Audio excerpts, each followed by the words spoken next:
Imagine waking up to the news that something has entered our solar system, something we were never prepared for. Not a comet, not an asteroid, but an object so strange, so profoundly out of place, that even the most seasoned astronomers admitted they had never seen anything like it before. The first images were blurry, captured by ground-based observatories in early July, but the data was unmistakable. Something long, needle-shaped, and impossibly reflective was drifting across the outer solar system at a velocity that seemed to challenge celestial mechanics. And then within weeks, it sped up. This is not a theory. This is not science fiction. The numbers are real. The signals are real. And the consequences, if we fail to understand what we're witnessing, could alter the trajectory of scientific thought for the next century. I'm going to show you the evidence. But before we dive into what it is, we need to understand how it was found. On July 3rd, 2026, the newly upgraded VLT array in the Atacama Desert detected a faint anomaly in a sequence of images taken near the ecliptic plane. At first, it was dismissed as a sensor artifact.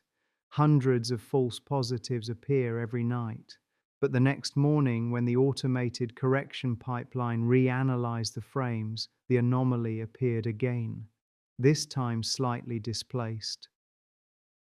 When the software triangulated the two positions, something didn't add up. The displacement suggested acceleration, non-gravitational acceleration, and that is the kind of signature astronomers simply do not ignore. Within hours, the discovery was forwarded to the Minor Planet Center. They designated the object as X3 Sentinel, the third interstellar visitor ever recorded after Oumuamua in 2017 and Borisov in 2019, and one of the most mysterious objects detected since 3I/ATLAS.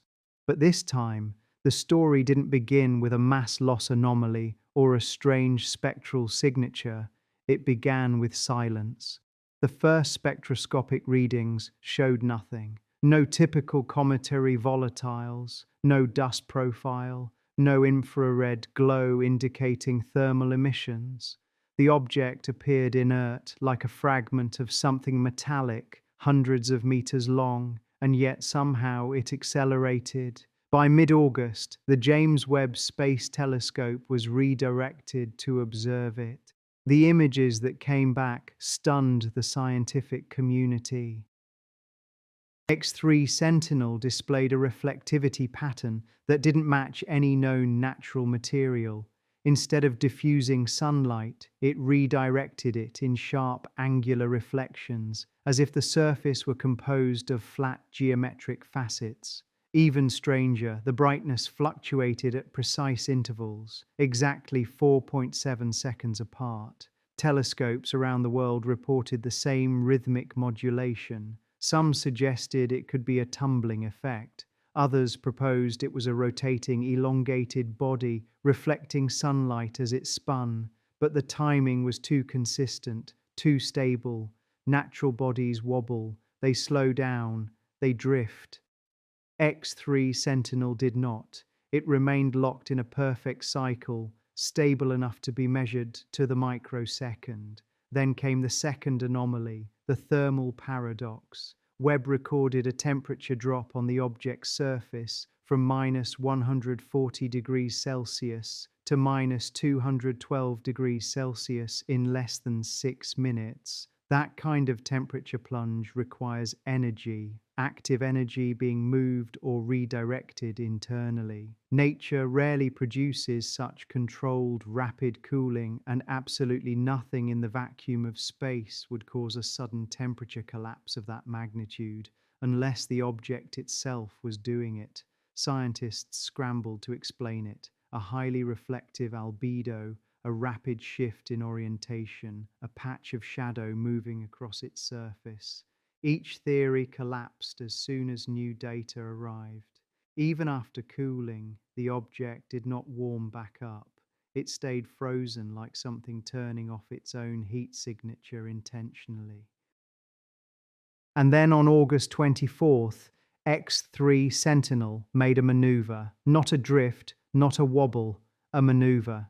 Its trajectory shifted by 0.004 degrees, so slight that if you blinked, you would miss it. But to astronomers, it was as obvious as a flare in the night sky. Natural objects do not make course adjustments. Ice jets can cause minor deviations, yes, but only if volatile material is present. X3 Sentinel had shown none. No outgassing, no comet tail, no dust trail, and yet something had changed its path. The first official explanation attempted to frame it as sunlight pressure photon propulsion acting on an extremely thin structure, but the math collapsed instantly. For sunlight to cause that degree of acceleration, the object would need to be a sail tens of kilometers wide. The images showed it was barely 380 meters long. The second explanation proposed that the maneuver was an illusion caused by observational parallax. But when data from the European Space Agency's orbiting telescopes were compared, the parallax error shrank to zero. All sensors agreed the shift was real, and that is when the patterns began to emerge. In early September, amateur astronomers, people with modest backyard telescopes, began capturing strange glints trailing behind X3 Sentinel. At first, they were dismissed as lens reflections, but by September 12th, at least 8 independent observers from the Northern Hemisphere reported the same thing, faint linear streaks appearing briefly in long exposure frames. When those streaks were analyzed through spectral filters, they showed traces of ionized xenon, something not found in natural comet tails, but commonly used in electric propulsion systems. 3 days later, a research team from Caltech published a preprint suggesting that X3 Sentinel might be shedding microscopic particles along a controlled vector. They avoided the term exhaust entirely, but the implication was clear. Something was pushing it forward. NASA declined to comment. ESA released a single vague statement confirming anomalous radiative signatures. China's Purple Mountain Observatory went completely silent, and Russia, they redirected 2 military tracking satellites without explanation.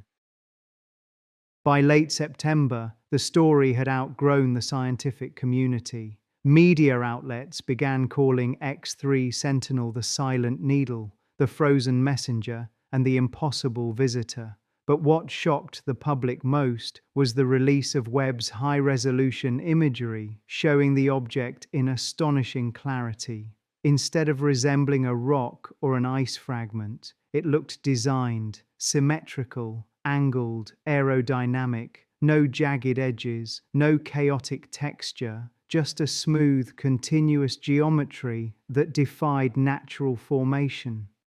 Some scientists urged caution, reminding everyone how Oumuamua had fooled initial observations.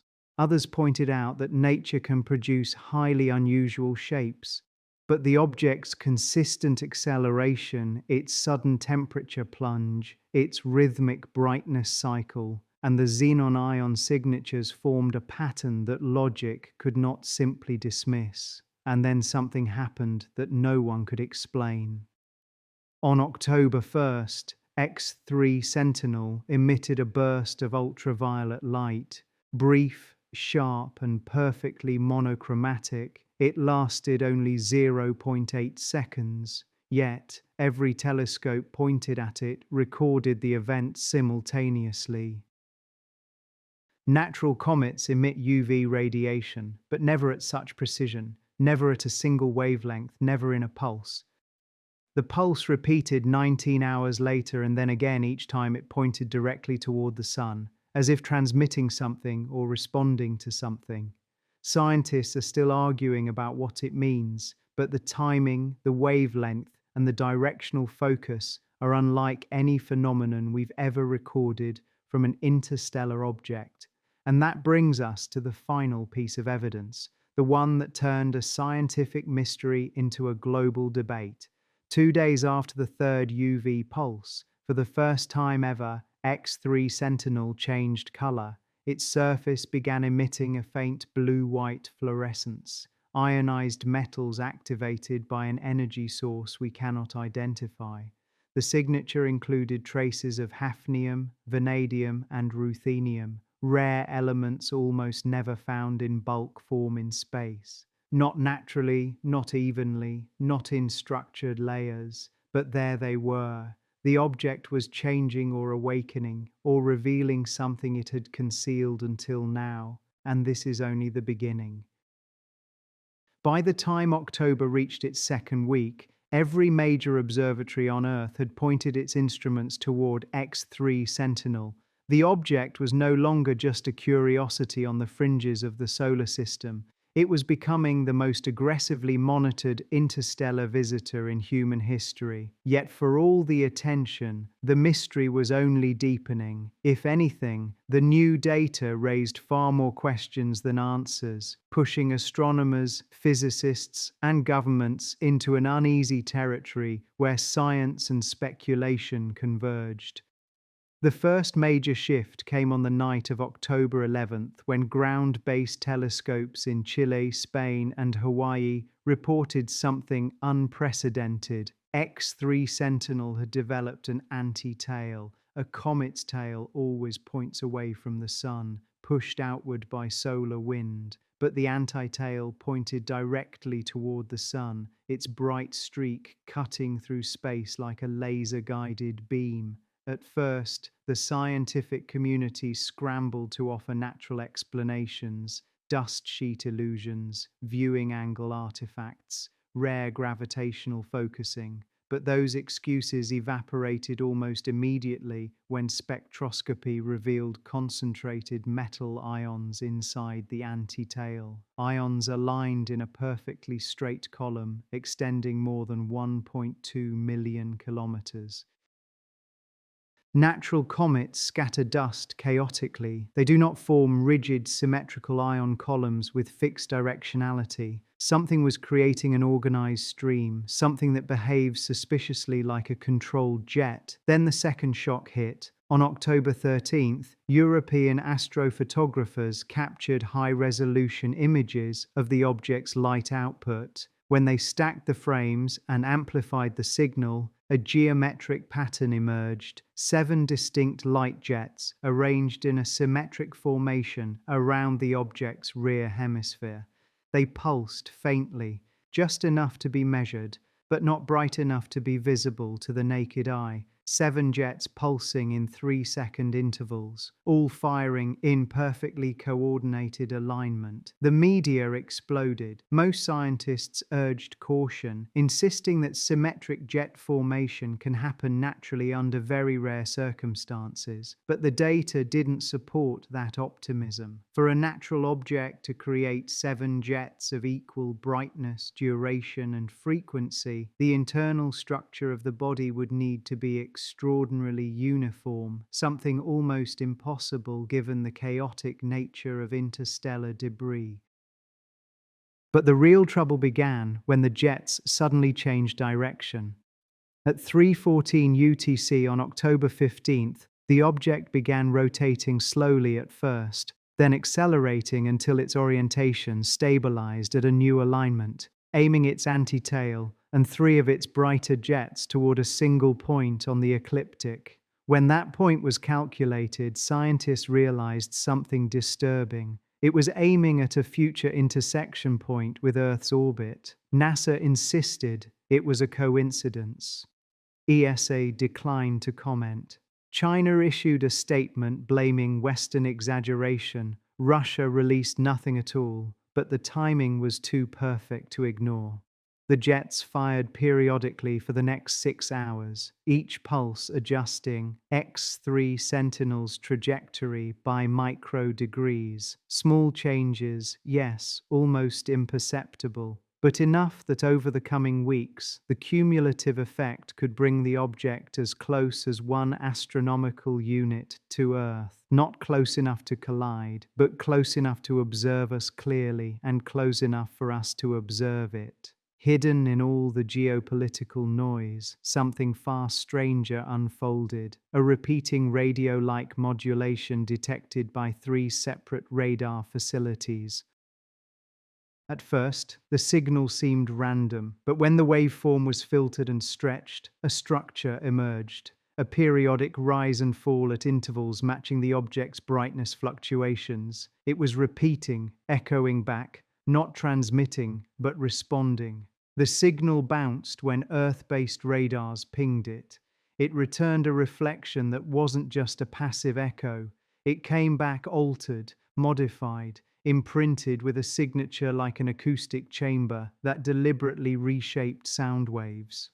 The most conservative explanation suggested some kind of dielectric anomaly caused by the object's surface, but then the signal began responding even when the radar array wasn't transmitting. All three stations recorded a weak but consistent modulation at exactly the same frequency, a frequency commonly used by deep space communication arrays scanning for asteroid echoes. The object was listening and replying. On October 18th, James Webb recorded something that sent tremors through the astrophysics community. When the object pulsed its ultraviolet beam again, the beam was narrower than before, much narrower, so narrow that it behaved less like a glow and more like a directed transmission. When plotted, the angle of the beam narrowed to just 0.035 degrees. That level of precision is unheard of in any natural comet, asteroid, or fragment. No known sublimation process can create tight collimated UV emission. But then came the observation that changed everything. The beam swept in a slow, deliberate arc, not randomly, not chaotically, but smoothly, like a lighthouse scanning the darkness. Astronomers who saw the data froze. Machines do not panic, but humans do, and the room went silent. No comet has ever swept a beam. No asteroid has ever scanned a region of space. This wasn't an explosion. This wasn't a decay. This wasn't fragmentation. This was an action. And then the sweeping stopped, locked on a fixed coordinate in space. When the coordinate was computed, it pointed not at Earth nor at the Sun, but at a distant region beyond Mars, a region empty of planets, devoid of major bodies. Yet historically significant probes have passed through that region. Satellites have been lost there.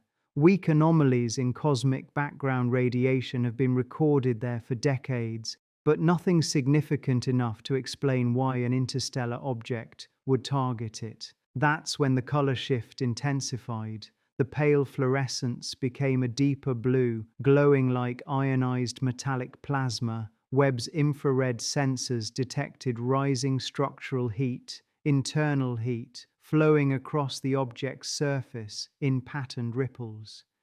It looked like circuitry waking up, like a grid conducting energy, but the most disturbing measurement came from the surface geometry itself. The length of the object increased, not by much, 77 centimeters over the course of 2 hours, not enough to alarm the general public, but enough to terrify the engineers and physicists studying the data. Natural materials expand thermally, yes, but only with consistent external heating. X3. Sentinel had cooled earlier. This expansion wasn't thermal, it was structural. Something inside it was changing, reconfiguring, shifting. A living comet does not change shape.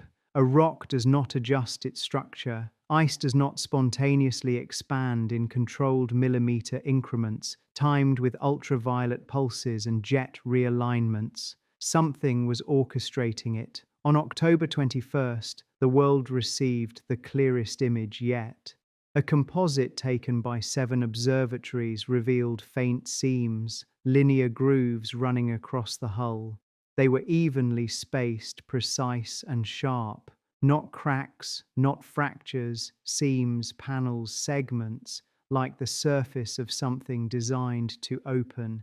That's when the global panic began to simmer beneath the surface. Not openly, not in headlines, but in the tremor in scientists' voices, in the silence of official agencies, in the way governments suddenly stopped releasing trajectory updates. X3 Sentinel was no longer just an interstellar visitor. It was preparing for something, and whatever that something was, we were running out of time to understand it. By late October, the international scientific community was running out of explanations. The seams across X3 Sentinel's surface were no longer subtle. They had widened, not broken, not fractured, but parted, revealing faint slivers of internal luminescence, like the glow of ions flowing beneath a metallic shell. Telescopes that captured the images were quietly instructed to withhold the raw data until verification. Yet, the leaks spread faster than the agencies could contain them. Something inside the object was activating, and whatever was awakening was doing so according to a schedule far older than humanity itself. On October 26th, the rearrangement reached a critical point. At exactly 2:31 UTC, without any warning, every sensor pointed at X3 Sentinel recorded a violent spike, a burst of electromagnetic radiation so brief that most detectors captured only a single frame. When analyzed, the spike was revealed to contain a structured pattern, a repeating binary pulse, modulated with three faint harmonic layers. It was not random noise. It was not cosmic interference. It was a deliberate signal, and it wasn't directed at Earth. It was directed toward the same coordinates the ultraviolet beam had locked onto days earlier, the silent region beyond Mars. Whatever was out there, X3 Sentinel was acknowledging it, responding to it, or calling to it. Immediately following the pulse, the object underwent a transformation that observers would later describe as geometric breathing. The seams along its hull dilated, then contracted, releasing a thin halo of charged particles that shimmered in a perfect sphere around it before dissipating. The halo wasn't dust or ice. It was organized particles maintaining an equal distance from one another, forming a lattice of faint sparks like a three-dimensional star map surrounding the object. For 39 seconds, the pattern held. Then it collapsed inward and vanished. Scientists scrambled to decode the structure. Some argued it represented a star chart. Others believed it was a diagnostic pattern, a structural test. But a small group of mathematicians noticed something far more unsettling. The spacing of the particle lattice corresponded to the distribution of gravitational nodes in the local solar system. It wasn't a map. It was a scan X3 Sentinel had scanned us. The fear became palpable on October 29th when the object's trajectory shifted again. Not a drift, not a subtle adjustment, a decisive, unmistakable pivot that placed it on a course, bringing it to its closest approach to Earth in early December. Still not a collision path, but close enough that astronomers could no longer pretend coincidence. The jets had reoriented, firing in coordinated bursts that matched the timing of the earlier electromagnetic spikes. For the first time, agencies began to intervene openly. NASA classified its next round of web images. ESA halted public data release. China redirected 3 military satellites into a monitoring arc. Russia repositioned deep space radars and went silent. The world understood what that silence meant. The governments were no longer observing a natural phenomenon. They were tracking a controlled approach. On November 1st, the object finally revealed its interior. As it rotated, a large panel on its underside slid open, not violently, not explosively, but smoothly, like a mechanical iris unfurling. Behind the panel was a dark cavity, perfectly circular, surrounded by metallic ridges etched with patterns that resembled waveguides. Inside the cavity, sensors detected a cold plasma field rotating at thousands of revolutions per second. The energy signature was unlike anything recorded in astrophysics: stable, coherent, oscillating across three frequency bands simultaneously. Some scientists suggested it was a propulsion core. Others believed it was an instrument. A few whispered what no agency would dare publish: it looked like an eye. On November 3rd, as Earth rotated into the object's line of sight, the cavity faced directly toward us. For 12 entire minutes, the plasma field stabilized into a perfect disk. Behind it, faint ring structures appeared, three concentric circles that glowed in alternating intervals. When plotted, the timing of the rings matched the earlier brightness cycles detected in July. The very first anomaly that had distinguished X3 Sentinel from any known natural object. It had been synchronizing from the beginning. At 12:14 UTC, the rings pulsed in a final unified flash and the cavity closed. After that moment, everything changed. The jets shut down. The ultraviolet beam ceased. The electromagnetic pulses flattened into silence.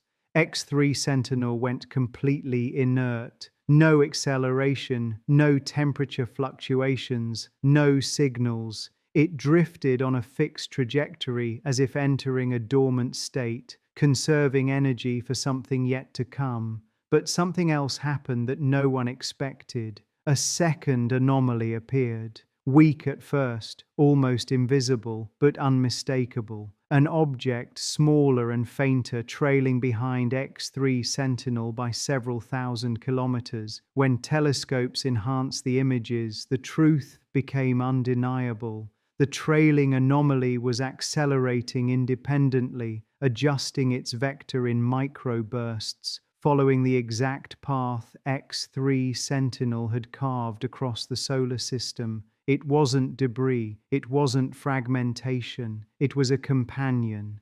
And as the two objects moved closer to Earth's orbit, the world was forced to confront a possibility more profound and more terrifying than anything yet imagined. X3 Sentinel was not traveling alone. Whatever it was, whatever intelligence or mechanism had sent it across interstellar space, whatever purpose it served, it had triggered something. The companion object brightened, then it sent the first pulse, and everything we thought we understood about the silence of the universe was no longer silent. Now let me be absolutely clear about what we're witnessing here. This isn't just about one object or even two. This is about a pattern of behavior that challenges every assumption we've made about how natural celestial bodies should behave. Think about the sequence of events. First, we have an object that maintains perfect rotational stability. Then it executes a course correction with no visible means of propulsion. It emits collimated ultraviolet beams that sweep like radar. It responds to our radio signals. It changes temperature in ways that require active energy management. And now it's revealed a companion object that's independently maneuvering.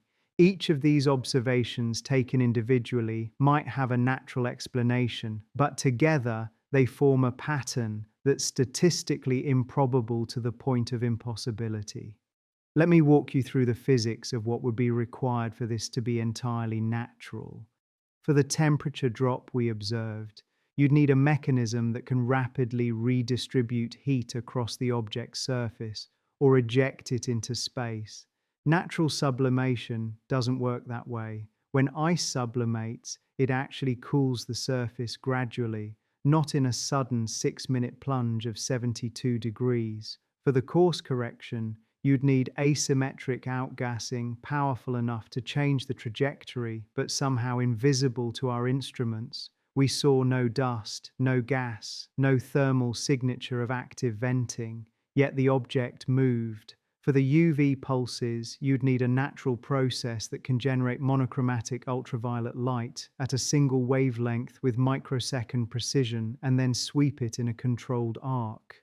No known cometry process does this. For the radio response, you'd need a surface structure that can selectively modify reflected radar signals in a way that creates coherent patterns that requires specific geometric arrangements of conductive materials. And for the companion object, you'd need a fragmentation event that somehow produced a secondary body capable of independent trajectory adjustments. Now, I'm not saying these things are impossible naturally. I'm saying that the probability of all of them occurring together in a single object is vanishingly small.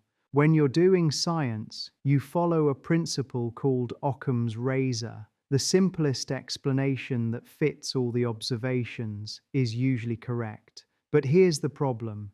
The simplest natural explanation requires us to invoke multiple rare phenomena occurring simultaneously. The alternative explanation, that X3 Sentinel might be something other than entirely natural, actually requires fewer assumptions. It fits the observations more elegantly. That doesn't mean it's correct, but it does mean we have a scientific obligation to consider it seriously. Now, let's talk about what building something might actually mean in this context. When we first detected the seams opening on X3 Sentinel's surface, the immediate assumption was fragmentation comets break apart all the time, especially when they're stressed by solar heating or tidal forces. But fragmentation is chaotic. Pieces fly off in random directions. The parent body loses structural integrity. What we're seeing with X3 Sentinel is the opposite. It's controlled, deliberate, sequential. The seams opened in a specific order. The internal luminescence appeared in patterns. The particle halo that formed wasn't a debris cloud. It was a structured lattice with precise spacing. That word structured keeps appearing in the reports, and structure implies design. So what could it be building? Or perhaps more accurately, what could it be assembling or deploying?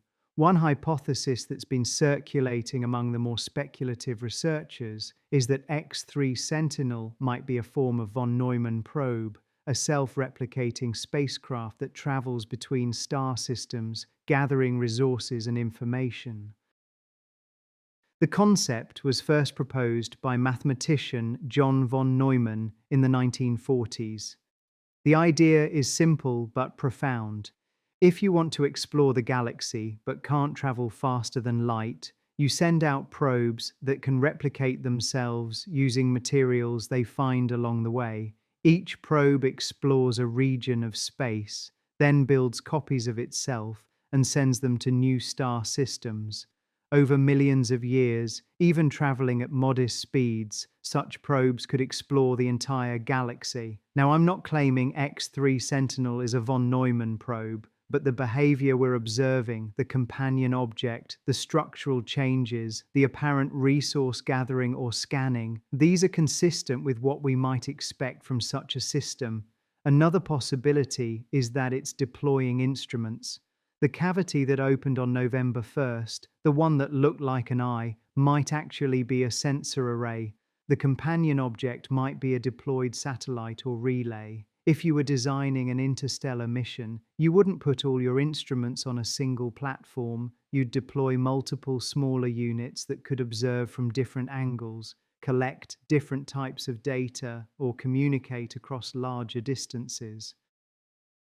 The particle lattice that formed on October 26th might have been a test of a deployment mechanism. Release particles in a precise pattern, verify they maintain formation, then collapse them back. It's exactly the kind of systems check you'd perform before deploying something more permanent. But here's what really concerns me. The timing X3 Sentinel remained relatively dormant for months after its discovery. Then, as it approached the inner solar system, as it came within range of Earth, it activated. That suggests the object is responsive to its environment. It's not just following a pre-programmed sequence, it's reacting to what it finds, the UV beam that locked onto coordinates beyond Mars, the radio responses to our radar pings, the trajectory adjustment that brought it closer to Earth's orbit. These aren't random, they're targeted. And that raises the most unsettling question of all. Is X3 Sentinel building something for itself, or is it building something for us?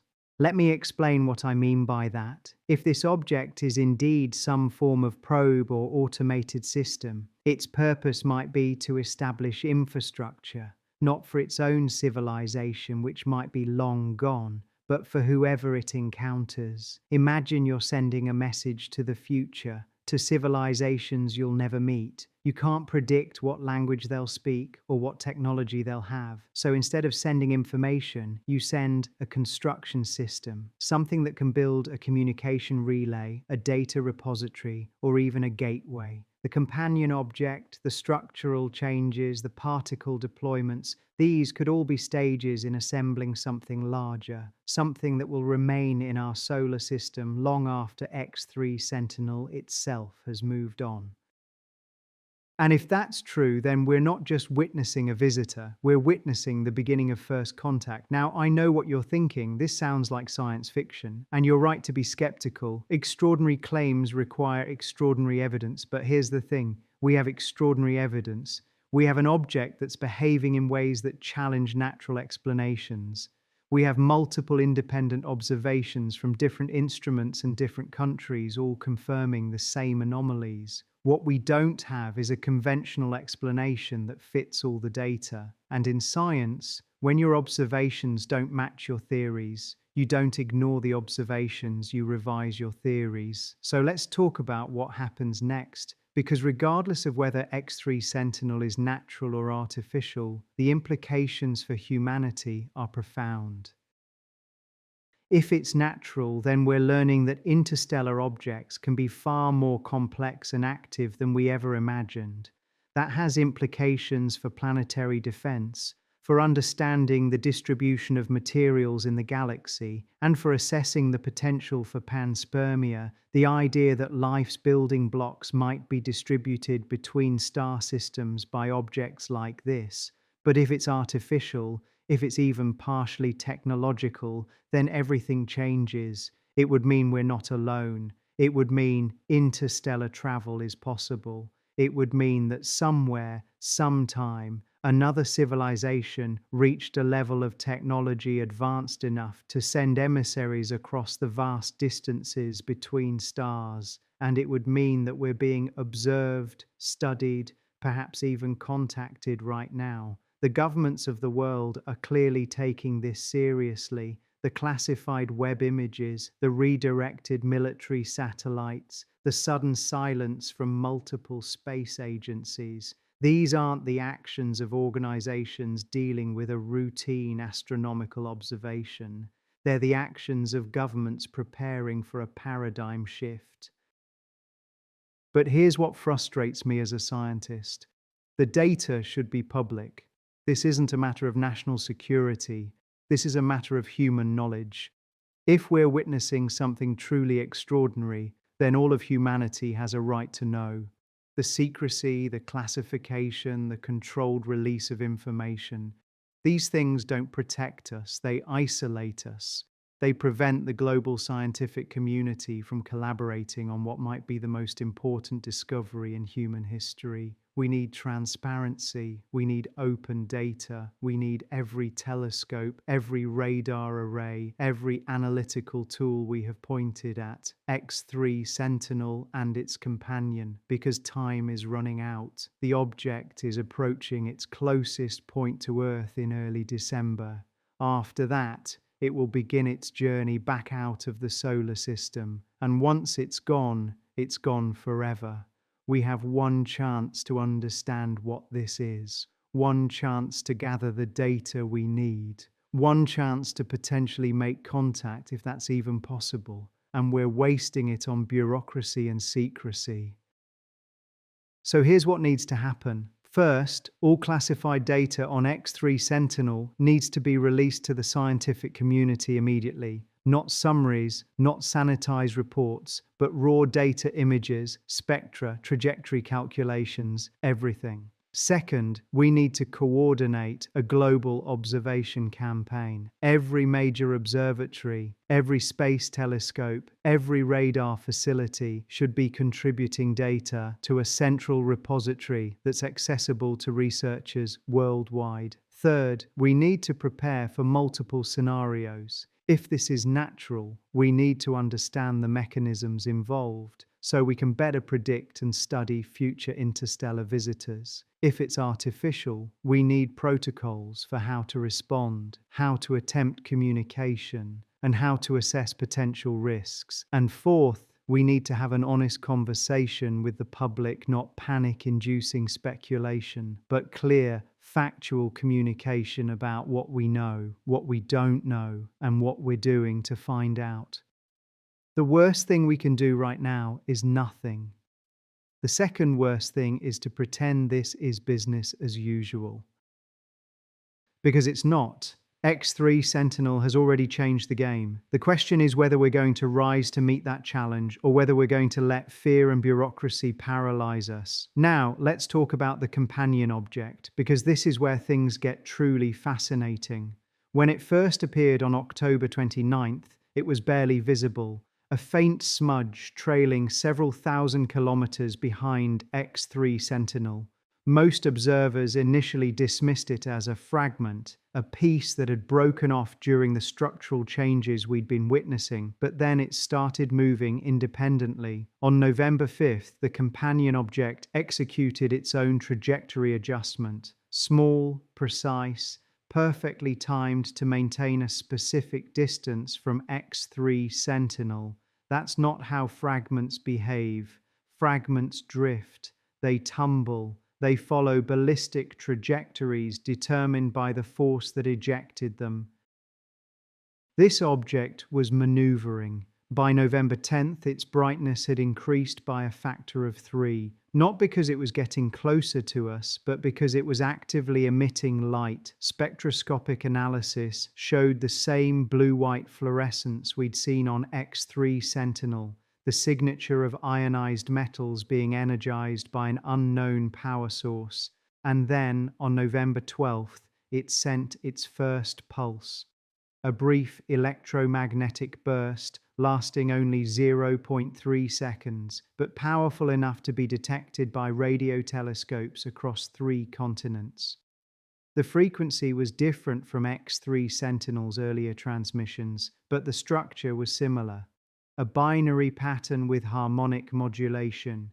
It was communicating, not with us, but with X3 Sentinel. Over the next week, the two objects engaged in what can only be described as a dialogue. X3 Sentinel would pulse, the companion would respond. The timing between pulses varied, but the pattern was consistent.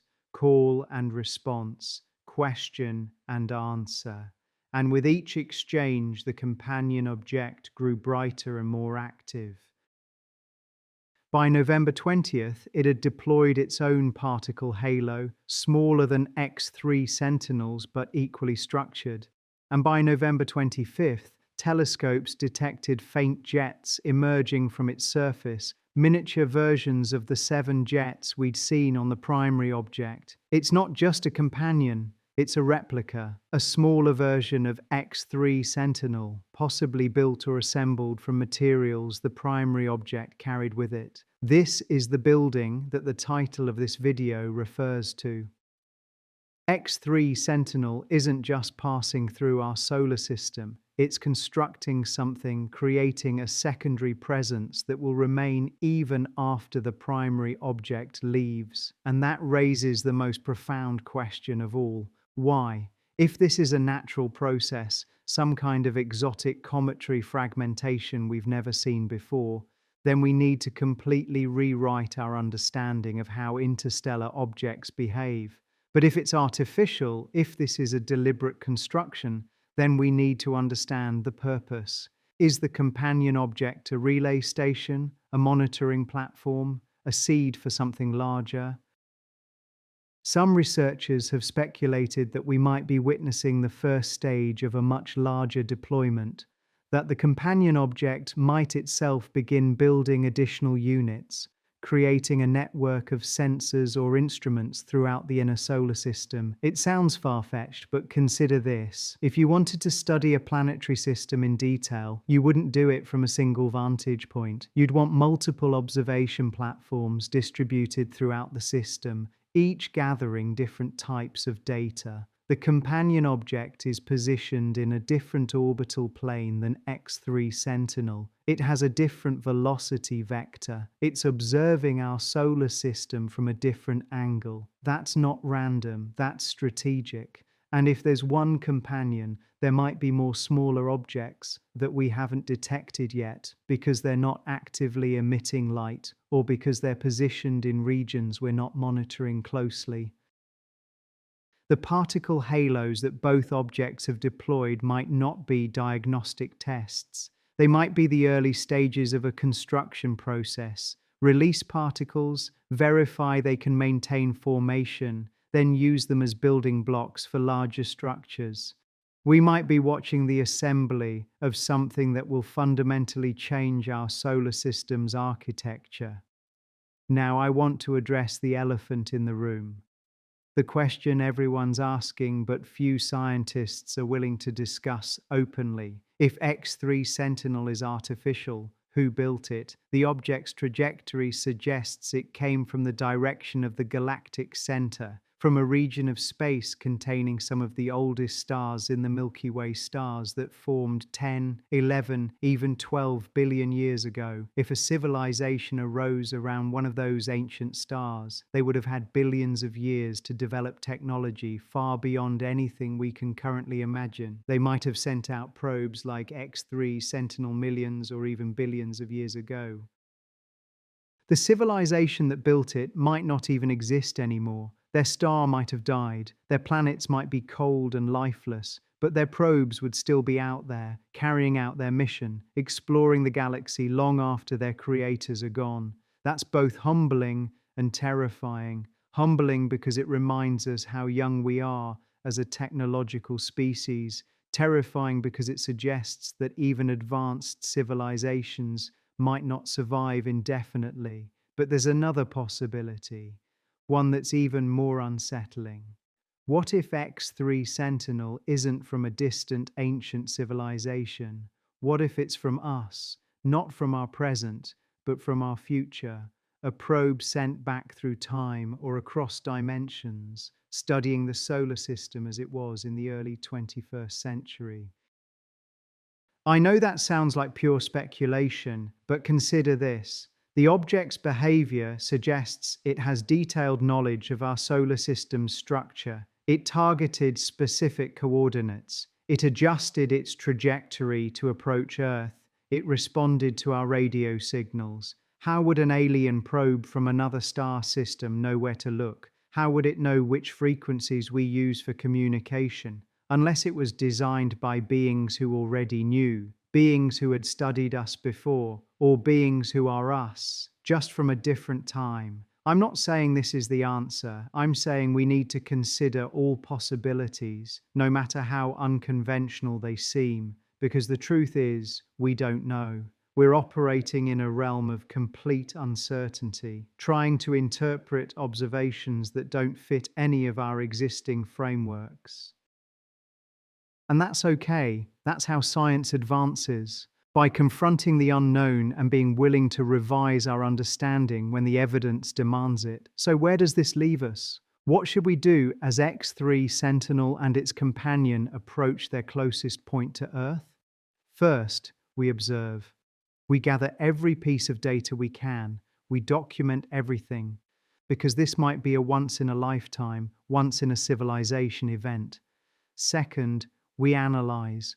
We bring together the best minds from physics, astronomy, engineering, mathematics, and yes, even philosophy and anthropology, because understanding X3 Sentinel might require insights from disciplines we don't normally associate with space science. Third, we communicate, not just among scientists, but with the public. People have a right to know what's happening in their skies. They have a right to be part of this moment. And fourth, we prepare for whatever comes next. Because X3 Sentinel is building something. We don't know what yet, we don't know why, but we know it's happening. And when it's finished, when the construction is complete, we'll have to decide how to respond. Do we approach it? Do we attempt communication? Do we leave it alone and simply observe from a distance? These are questions that humanity has never had to answer before. Questions that will define how we see ourselves and our place in the cosmos for generations to come. The universe has sent us a message, not in words but in actions, in the deliberate, purposeful behavior of an object that's challenging everything we thought we knew, and now it's our turn to respond. The story of X3 Sentinel is still being written. The most important chapters are yet to come. And you, by watching this, by learning about it, by thinking critically about what it means, you're part of that story. So keep watching the skies, keep asking questions, keep demanding transparency from those who hold the data, because the future of humanity might depend on how we handle this moment. Thank you for joining me on this journey through one of the most extraordinary discoveries of our time. Whatever X3 Sentinel is building, whatever its purpose, we're witnessing something that will be remembered for as long as human civilization endures. Keep looking up, keep wondering, and remember, the universe is far stranger and more wonderful than we ever imagined.